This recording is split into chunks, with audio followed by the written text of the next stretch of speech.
Hello there, good to see you again. Now, if you are the slightest bit creative, and I know you are, you're going to love what's coming up today. Take a look at this lot. I'll be showing you a way to do glass printing without the glass. And give your eyeballs a shock with a big heart attack. And loads of tips that are very handy. Have you ever had a goldfish in a bowl? Well, I've got something more unusual. A shark in a jar. Look at that. You've heard of Jaws? Well, this is Jars. Or how about something even more exotic? A mermaid in a jar. And she's even got a little fish swimming around her. And what about this? A seahorse in a jar. Look at that. Hiding behind the seaweed. Cute, eh?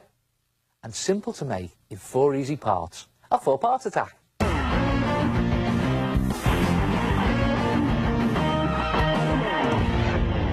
For the first part, you need to find a jar that's nice and clean and has a lid, as you're going to be putting water in it.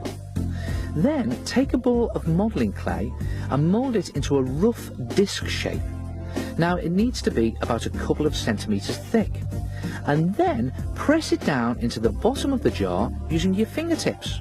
You could get someone to help you with this. Now this will make the seabed so it doesn't have to be neat.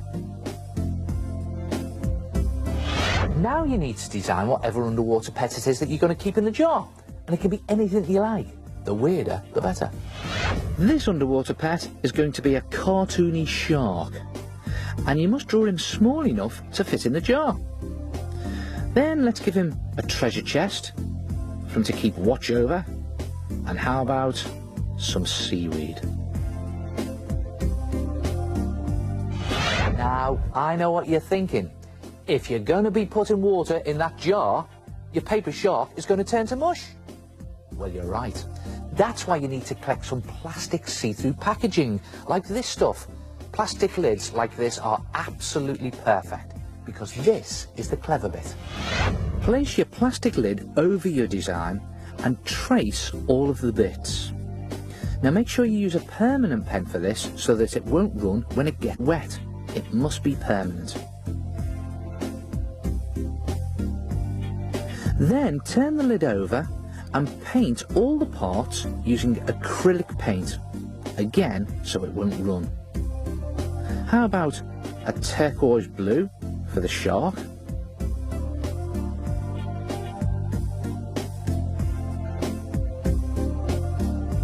With maybe a light blue underbelly.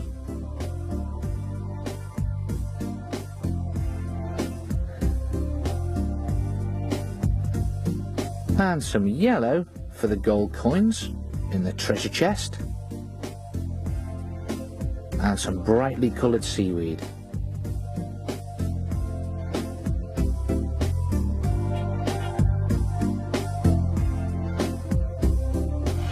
And when you finish painting it and it's dry, just turn the lid back over, and because you painted on the back of the lid, you can still see all of the black lines through the front, and everything looks nice and neat and shiny. Good trick, that. And on to the next part. Carefully cut all your bits out, leaving a strip of plastic at the top of your pet. You'll see why in a minute. Then arrange everything in the jar. Just press the seaweed into the modelling clay at the front of the jar.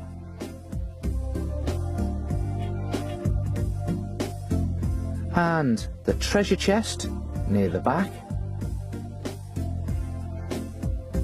And another good tip is to press bits of green thread into the plasticine for more seaweed. And these will really come to life when you add the water. If it's too fiddly, use a pencil as a tool to help you. And again, you can always get someone else to help. Then take your pet and tape the plastic strip to the middle of the lid. And finally fill the jar with water. And because you tape the pet to the lid, when you put the lid back on, it looks as though he's swimming.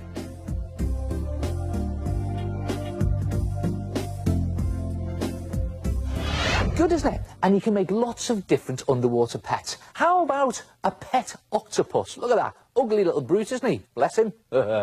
Or how about this? A whole shoal of fish. Look at them fighting. And you shouldn't have put them in the same jar. Or, if you want cute, how's about this little fellow? A single tadpole. But, watch out, mate. I think someone's got his eye on you for dinner. Try it yourself. Underwater pets.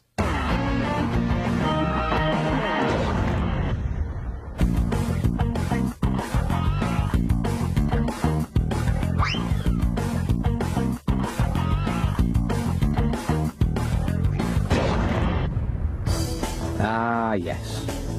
This is the life. These new camper vans are fantastic. All the luxuries. Look at this lot. I've got a cooker, telly, fridge, even a bed. Everything you need for life on the road.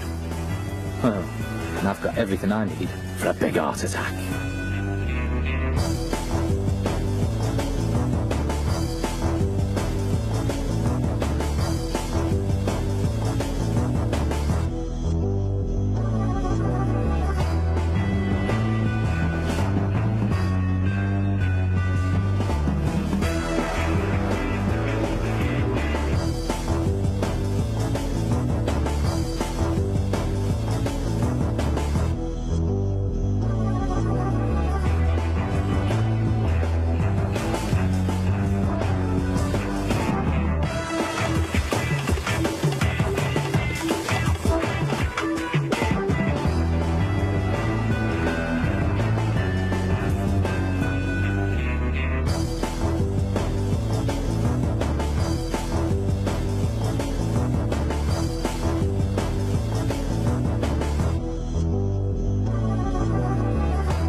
You know what, a lot of people say to me, Neil, when I'm drawing people, I don't know what to do with their hands. Well, that's a real common problem, you know. Take a look at this picture I've done. Now, the person is facing forward, but the hands, well, they just don't seem right. They're drawn okay, but they're not in the right position, are they? The person I've drawn is facing the front like this, but I've drawn the hands like this, which is wrong. No one stands with their hands like that, do they? It's more like this. Now, if you look closely at my hands now, you can't even see all of my fingers. They're more like claws. See that? Snappy claws. So, OK, let's draw that. Crab's claws it is. So let's get rid of these hands, like that, and let's draw on some crab's claws, if you like. Now, the way to do this is to put the thumb on the inside, near the body, Always remember that. And there's the other finger slightly longer there. And again, on this side, crab's claw, with the thumb on the inside, nearer the body. Yeah, that's a lot better. So if your person faces the front, their hands are more like a claw. Of course, the claw can do different things. Now again, this person is front on. In fact, she's doing a spot of modelling, so I'm going to do some different things with her hands. Or should I say a claw. So I'm going to bend this one down a bit, but it's still a claw, with the thumb on the inside, nearer to her body. And on this one, I'm going to bend the thumb up, because I'm going to open up her claw and put this other finger leaning on her side, like that. And again, the thumb is on the inside, and her hands look like two claws because she's facing forward. Now, of course, things change if the person you're drawing is facing side on. Now, the claw becomes a full hand. Look at that. And you see all of the fingers, and the thumb faces the direction that the person is going. So, okay, remember that one. When drawing someone from the side, the thumb faces the direction the person's going. So put that in there because he's going that way. And you see all the rest of the fingers like that. You just put those in like that. And the same on this hand. The thumb faces the direction he's going in, and you see all of his fingers like that. Only this time you'll see the palm on the inside of his hand, so just a curvy bit at the base of the thumb like that, and it just hints to the base of his thumb, and that's the side-on person's hand. And you can practice drawing people's hands by standing in front of the mirror yourself and first facing the front, and then turning to the side and copying your hand shape, or claw. So don't forget, it's a claw from the front, with the thumbs on the inside, and a full hand and fingers from the side, with the thumb facing the way he's going, or she's going. Try it yourself. Get handy with your hands, or claws.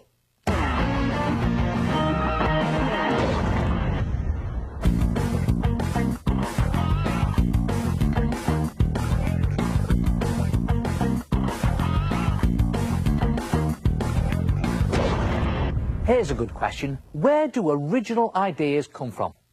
Well, they could come from anywhere. You could be walking along the street and you have an original idea. You could be lying in the bath and you have an original idea. Or you could press a button on the computer of the Art Attack gallery and it's full of original ideas. And they're all yours. Take a look at this, lad.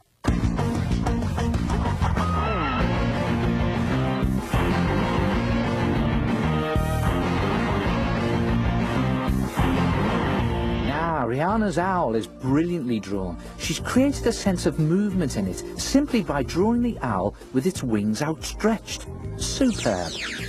And Phoebe's use of watercolours in this picture is really delicate, and by putting it in a circle, she makes you feel like you're looking through a porthole. Clever, that. And look at Tony's portrait. Really cool. Lots of delicate shading going on there, all done in pencil. Ah, now I don't know about you, Tony, but I like doing drawings in pencil because it means that if I get something wrong or I don't like what I've done, I can get rid of it with a rubber and not spoil my picture. But how many times have you done this sort of thing with a rubber? You've gone to rub something out and this happens. Ah, you end up ruining the whole picture anyway. Well, here's a way to solve it.